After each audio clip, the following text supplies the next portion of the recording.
السلام علیکم ورحمۃ اللہ وبرکاتہ۔ اللہ سے دعا کرتے ہیں کہ آپ لوگ خیریت سے ہوں گے۔ یہ جو ویڈیو بنا ہے یہ ناصر مدنی حفظ اللہ کے ریلیٹڈ بنا ہے، اور ناصر حفظ اللہ مدنی نے بہاوی فرقہ کی دم پر پاؤں رکھا اور بہاوی علماء ماں بہن کی گالیاں دینا شروع ہو گئے۔ تو یہ جو بہاوی علماء نے ناصر مدنی حفظ اللہ کو جو ننگی گالیاں دی ہے اس پر جو ہے یہ ویڈیو بنا ہے، اور ان کے بارے میں جو ساری چیزیں جو ہے وہ علی مرزا نے اس ویڈیو میں بتائی ہے، اور وہ کیوں چپ ہے اس سے ریلیٹڈ بھی کچھ سوال جو ہے ان سے کیا گیا ہے کہ آپ اس واقعے سے چپ کیوں ہیں اور اپنی آپ نے کچھ رائے کیوں نہیں دی۔ تو ان پر بھی سوال اٹھایا گیا ہے، اور دیکھیں کہ یہ معاملہ کیا ہے، اور اللہ سے یہی دعا کرے کہ یہ سب جو معاملہ ہوتا ہے کسی ایک دوسرے کو گالی دینا، اللہ ہم سب کو یہ سب چیزوں سے بچائے، اللہ ہم سب کو ہدایت کا راستہ دکھائے، اور جو بھی غلطیاں ہم سب سے ہوئی اللہ معاف فرمائے، آمین ثم آمین۔ میں لوگوں کو یہ بتا رہا ہوں، میں لوگوں کو یہ بنا رہا ہوں کہ سپریم قرآن سنت و آل محمد۔ یہ دیوس ہے، یہ بے غیرت ہے، یہ توحید کی غیرت سے محروم ہے۔ ایک بھانڈ گنجر اور کتی کا بچہ ناصر مدنی۔ علی بھائی اگلا سوال ہے، پچھلے دنوں اہل حدیث خطیب مولانا ناصر مدنی صاحب نے ایک ٹی وی چینل کو انٹرویو دیتے ہوئے خود سے اہل حدیث فرقہ کی چھاپ ختم کرنے کا اعلان کیا، تو انہی کے مکتبہ فکر کے علماء نے ان کو ننگی گالیاں دی اور ممبر رسول صلی اللہ علیہ وآلہ وسلم کی حرمت کو بھی پامال کیا۔ اس حوالے سے ابھی تک آپ خاموش کیوں ہیں؟ خاموش نہیں ہے جی، ویسے ہم آن کیمرہ نہیں بول رہے تھے، لیکن انفرادی طور پہ میں نے ان کو فون کال کی تھی اور اس حوالے سے ان کے ساتھ اظہار یکجہتی کیا تھا اور ان کی حوصلہ افزائی کی تھی کہ آپ نے یہ بڑا اچھا سٹیپ لیا ہے کہ ہمیں فرقہ واریت کی لعنت سے بالا تر ہو کر کتاب و سنت کو سپریم ماننا چاہیے، اور اسی طریقے سے قرآن اور اہل بیت علیہم السلام کی نسبت کو باقی مسلمانوں میں ایک کامن بانڈ کے طور پر پیش کرنا چاہیے۔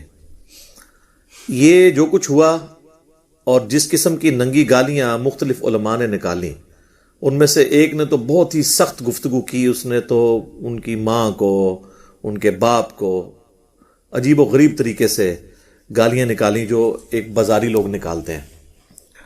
اب وہ گالیاں تو میں ریپیٹ نہیں کر سکتا جو انہوں نے ممبر رسول پر نکالی صلی اللہ علیہ وآلہ وسلم۔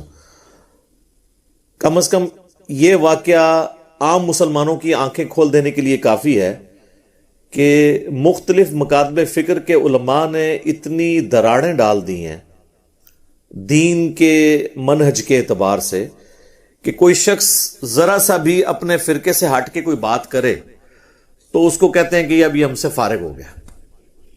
یہ نہیں دیکھتے کہ 99 باتیں اس کی ہمارے والی ہیں، ایک بات میں اختلاف کرے تو اسے فارغ کر دیتے ہیں۔ تو اس میں ان لوگوں کے لیے بھی درس عبرت ہے جو ہمیں مشورہ دیتے ہیں کہ علماء کو ساتھ لے کے چلیں۔ علماء کا حال یہ ہے کہ ان کے اپنے فرقے کا کوئی عالم جو اپنے آپ کو اہل حدیث مانتا بھی ہو، صرف یہ کہے کہ ہمیں یہ ٹائٹل نہیں لگانا چاہیے، بلکہ ہم نے اس منہج کی بات کرتے ہوئے قرآن و سنت کو سپریم ماننا چاہیے، بس یہ کہیں تو اس کو کہہ رہے ہیں یہ فارغ ہو گیا، اور اس کی ماں کو بھی، اس کے باپ کو بھی وہ ننگی گالیاں ممبر پہ آ کر نکالیں، تو ہمارا تو اختلاف پھر کسی صورت و برداشت نہیں کریں گے۔ مولانا طارق جمیل صاحب حفظہ اللہ تعالی نے ایک مولا علی لفظ بولا تھا نا، اور وہ حدیث کے تحت صحیح بولا تھا، انہوں نے من کنت مولاہ فہذا علی مولاہ۔ تو ان کے ساتھی علماء نے ان کے ساتھ کیا سلوک کیا، تو اس سے میرے خیال عام لوگوں کی آنکھیں کھل جانی چاہیے کہ ہمارے علماء کا رویہ کتنا خراب ہے مکتبہ فکر کی دراڑوں کی وجہ سے، جو انہوں نے اپنے اپنی پگڈنڈیاں الگ کر دی ہوئی ہیں۔ تو ناصر مدنی صاحب کے ساتھ بھی انہوں نے یہی حشر کیا، حالانکہ انہوں نے کوئی غلط بات نہیں کی تھی، انہوں نے کہا تھا کہ میں اہل حدیث کے لفظ کو ختم کرنا چاہتا ہوں۔ انہوں نے یہ تو نہیں کہا کہ میں اہل حدیثوں کو ختم کرنا چاہتا ہوں یا اہل حدیث کے منہج کو ختم کرنا چاہتا ہوں، ان کا تھا یہ لفظ جو ہے نا یہ چھاپ ختم کرنا چاہتا ہوں۔ تو ظاہر ہے کہ سب کانٹیننٹ میں وہابی اہل حدیث کا جو ورڈ ہے یہ کوئی متبرک لفظ کے طور پہ تو لوگ ایکسیپٹ نہیں کرتے ہیں اس کو، بلکہ ایک گالی کے طور پہ ایکسیپٹ کر رہے ہوتے ہیں. اور پھر میں اس پہ عرض کروں گا کہ خود اہل حدیث نے بھی تو یہی جرم کیا ہے کہ صدیوں سے مسلمانوں کی شناخت جس لفظ سے تھی نا، وہ دو مکاتب فکر تھے، اہل سنت اور اہل تشیع. اور ان دو کیٹیگریز میں سے یہ اپنے آپ کو اہل سنت میں داخل کرتے تھے، اہل حدیث. لیکن انہوں نے کبھی کسی مسجد میں اہل سنت کا لفظ نہیں لکھا، اہل حدیث لکھا ہے. بریلوی اور دیوبندی لکھتے ہیں اہل سنت والجماعت یا اہل سنت و جماعت، بریکٹ میں بریلوی، حنفی دیوبندی.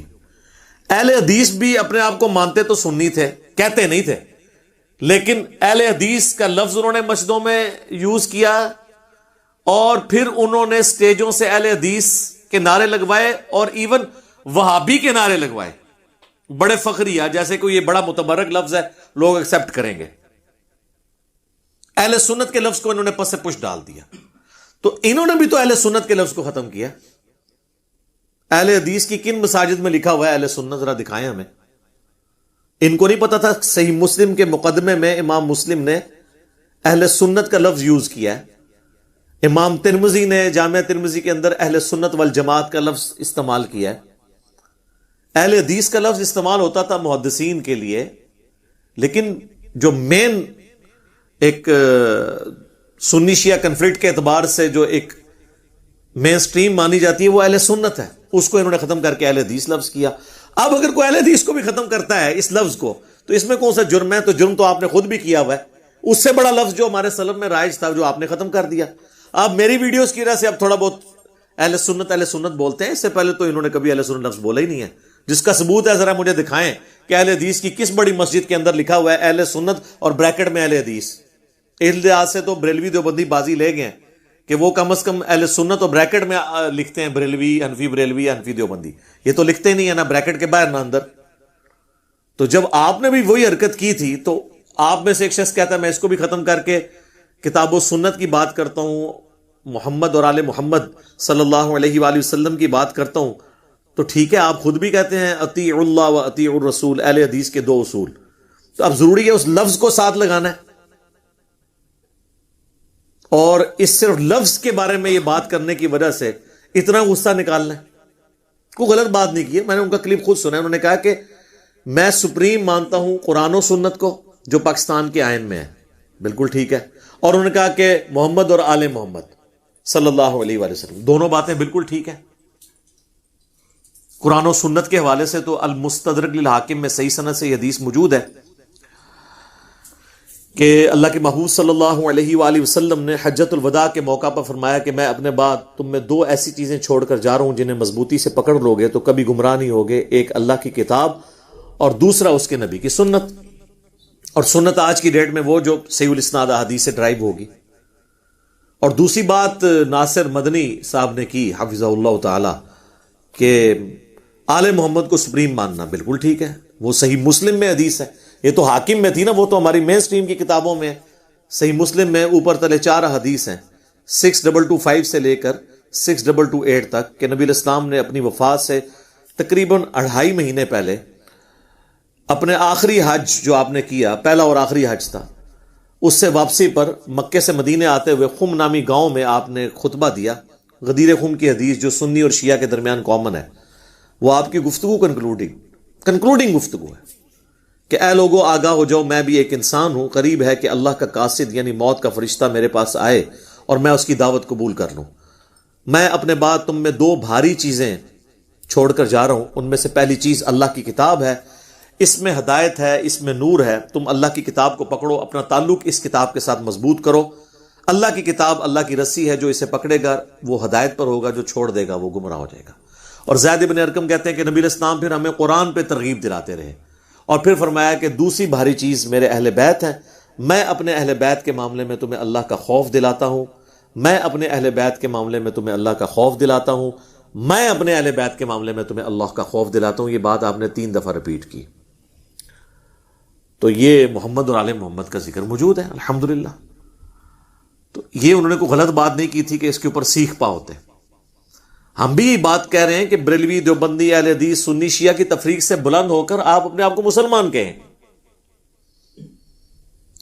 جو سورۃ الحج میں اللہ تعالیٰ نے فرمایا ملت ابیکم ابراہیم، پیروی کرو اپنے باپ ابراہیم کی ملت کی، ہوا سماکم المسلمین، جنہوں نے تمہارا نام اسم مسلم رکھا تھا. یہاں پر اسم کے طور پر ہے، صفت کے طور پر نہیں. تمہارا نام انہوں نے مسلم رکھا تھا. من قبل وفی ھذا، اس قرآن کے نزول سے پہلے انہوں نے رکھا تھا، اور اس قرآن میں اللہ نے تمہارا نام مسلم رکھ دیا. تو ہم اس پہ فخر محسوس کریں. اور اس کو سپورٹیو وہ حدیث ہے جو میں اکثر بیان کرتا ہوں کہ قرب قیامت میں صحیح بخاری اور صحیح مسلم دونوں میں یہ حدیث موجود ہے کہ جب آخری فیصلہ کن جنگ ہوگی مسلمانوں کی یہودیوں کے خلاف، اور عیسیٰ ابن مریم کی قیادت میں مسلمان دجال کے خلاف جب قتال کریں گے، تو نبی صلی اللہ علیہ وآلہ وسلم فرماتے ہیں کہ اگر کسی پتھر کے پیچھے بھی یہودی چھپا ہوگا نا، تو اللہ تعالیٰ اس پتھر کو بھی زبان دے دے گا اس میدان جنگ میں، اور وہ مسلمان کو مخاطب کر کے کہے گا یا مسلم، ایھا المسلم، اے مسلم، میرے پیچھے یہودی ہے، اسے قتل کرتا ہے. وہاں پر تو نہیں ہے کہ وہ کہے گا کہ اے اہل حدیث، اے بریلوی، اے دیوبندی، اے شیعہ. نبی علیہ السلام فرمایا البتہ ایک غرقد کا درخت ہے جو یہودیوں کا درخت ہے، وہ ان کو پناہ دے گا، اس کے اندر وہ چھپیں گے. باقی ہر چیز پکار کر کہے گی. اور اسی درخت کی کاشت اسرائیل میں بہت زیادہ کی گئی ہے، بہت بڑی جھاڑی ہے. اس پہ الگ سے میری ایک ویڈیو ریکارڈڈ موجود ہے غرقد کے درخت کے اوپر. تو اس کا مطلب ہے کہ اللہ کے فضل سے اس وقت یہ تفریق ختم ہو چکی ہوگی. یہ تو مسلم کہلوانے کو گالی سمجھتے ہیں. آپ کسی بھی فرقے کی مسجد میں جا کے وہاں جا کے اپنا تعارف کروائیں نا کہ میں مسلم ہوں، تو کہے گا میں کافر ہوں. لیکن اس کی بجائے اگر آپ یہ کہیں کہ میں بریلوی ہوں، تو دیوبندیوں کی مسجد بھی ہوئی نا، تو وہ آپ کو برا نہیں کہے گا، وہ کہے گا اچھا ہاں بریلویوں کی تو اتنی یہاں پہ مسجدیں موجود ہیں. یا دیوبندیوں کی مسجد والا کوئی بریلویوں کی مسجد میں چلا جائے اور کہ میں دیوبندی ہوں، تو کہے گا ہاں جی دیوبندیوں کی بھی مسجدیں ہیں، وہ بھی ہمارے بھائی ہیں. لیکن اگر کہیں مسلم تو اس سے چڑھیں گے. لیکن انشاءاللہ تعالی ہماری ویڈیوز کی برکت سے جو تبدیلی آئی ہے، تو یہ امام مہدی اور عیسیٰ ابن مریم علیہ السلام کے لیے جو ہے وہ فضا تیار ہو رہی ہے کہ اس وقت تو پھر یہ تفریقیں ختم ہو چکی ہوں گی. یہ نہ ہو کہ اس وقت کہیں کہ یہ تو انجینئر صاحب کی کوئی ویڈیو لگی ہوئی ہے جو مسلم مسلم کہہ رہا ہے. کیونکہ یہ تو ہم نے ہی نعرہ بلند کیا نا کہ نہ میں وابی نہ میں بابی، میں ہوں مسلم علمی کتابی. اس نعرے سے اگر کسی کو چڑھا تو ہم نے ایک نرم سا نعرہ بھی عرض کیا ہے کہ مرنے سے پہلے اے مسلمان کر لے اس پہ غور، کتابوں کا خدا اور ہے، بابوں کا خدا اور. یعنی جس خدا کا تعارف کتابیں ہمیں کرواتی ہیں وہ اور ہے، اور جو بابوں نے تعارف کروایا وہ اس خدا کا وہ تعارف نہیں تھا. تو کتابوں کو فالو کیا جائے، اور صرف ان بابوں کو فالو کیا جائے جو کتابوں کو فالو کرتے ہیں. یہ کہتے ہیں نہیں بابوں کو نہیں مانتے. سر ہم بابوں کو مانتے ہیں، لیکن اگر بابے کتابوں کے خلاف ہو جائیں تو ان بابوں کی عزت کیوں کریں؟ بابوں کی عزت کیوں تھی؟ کتابوں کی وجہ سے. اگر وہ کتابوں کے دشمن ہو جائیں اور کہیں کہ کتابیں ڈائریکٹ پڑھنے سے انسان گمراہ ہو جاتا ہے قرآن و سنت، تو ہم تو کہیں گے پھر تو سب سے پہلے تو تمہاری بزرگی فارغ نا، کیونکہ تم نے یہ سب کچھ اویل کیا تھا اسی نسبت سے. اب جب تم اس نسبت سے اعلان برات کر رہے ہو اور اس نسبت کا مذاق اڑا رہے ہو الٹا، تو پھر تو ہم یہی کہیں گے نا کہ تم تو آستین میں چھپے ہوئے سانپ ہو. وہ نقصان جو یہود و نصارہ نے اسلام کو پہنچانا تھا تم پہنچا رہے ہو. تو اس پہ غور کرنا چاہیے. میں تو ناصر مدنی صاحب کی بالکل تائید کرتا ہوں. میں نے ان کو ٹیلی فون پہ بھی یہ بات کی تھی کہ ہم آپ کے ساتھ کھڑے ہیں. آپ نے بہت جرت والی بات کی ہے کہ کتاب و سنت کو، محمد اور آل محمد کو صلی اللہ علیہ وآلہ وسلم ہمیں سپریم ماننا چاہیے، اور اسی پہ ہمیں فخر محسوس کرنا چاہیے. باقی رہ گیا یہ علماء کی گندی لینگویج، تو ان کے لیے تو میں ایک ہی حدیث بیان کروں گا جو صحیح بخاری اور صحیح مسلم دونوں میں موجود ہے کہ اللہ کے محبوب صلی اللہ علیہ وآلہ وسلم نے فرمایا منافق کی 4 نشانیاں ہیں، اگر ایک بھی پائی جائے تو وہ منافقت پہ ہے، اور 4 پائی جائیں تو پکا منافق ہے. نمبر 1، وعدہ کرے تو توڑ دے. نمبر 2، اس کے پاس امانت رکھوائی جائے تو خیانت کرے. نمبر 3 جھوٹ بولے.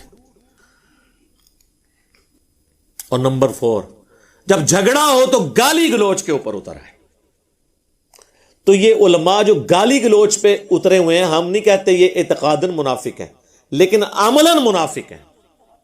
اعتقاداً ٹھیک ہے مسلمان ہیں، لیکن ان کا یہ عمل منافقین والا ہے کہ یہ چھوٹے سے اختلاف کے اوپر گالی گلوچ کے اوپر اتر آتے ہیں. اور آپ یہ دیکھیں، بجائے سمجھانے کے نا کہتے ہیں فارغ ہو گیا، اور پھر کہتے ہیں ہم نے تو یہود و نصارہ کو بھی دعوت پیش کرنی ہے. اپنے فارغ کیے آ رہے ہیں اور دعوت دوسروں کو دینی ہے. ہونا تو چاہیے نا، اپنے لوگوں کو بھی اگر کہیں پہ غلطی لگی ہے تو آپ ان کی علمی اصلاح کریں، بجائے کہ آپ ان کو گالیاں نکالیں جس طریقے سے یہ لوگ نکالتے ہیں. تو یہ تو ایٹیچیوڈ بالکل غلط ہے. اور میں سمجھتا ہوں اس واقعے نے ان کا جو میک اپ والا چہرہ ہے نا، اس کے اوپر سے میک اپ اتار دیا ہے، اور یہ بات بتا دی ہے کہ جب تک آپ مکمل ان کے فرقے میں یعنی ان کی ملت پر نہ آ جائیں، یہ آپ سے راضی نہیں ہوں گے. لہٰذا اس طرح کی ویڈیوز کے بعد کم از کم مجھے مشورہ دینا آپ چھوڑ دیں.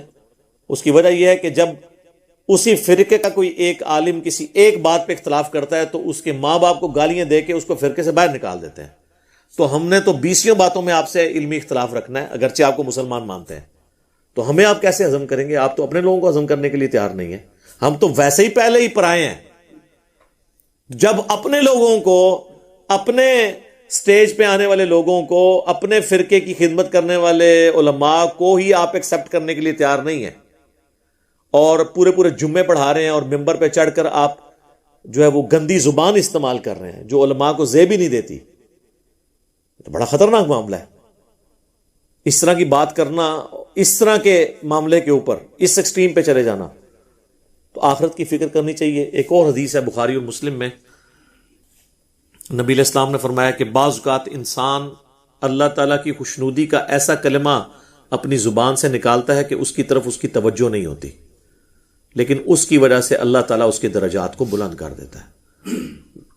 اور بعض اوقات اللہ کی نافرمانی کا ایسا کلمہ اپنی زبان سے نکالتا ہے کہ اس کی طرف اس کی توجہ نہیں ہوتی، اور اس کی وجہ سے وہ جہنم کی اتنی گہرائی میں گر جاتا ہے جتنا کہ مشرق اور مغرب کا فاصلہ ہے، اور اسے پتہ بھی نہیں ہوتا.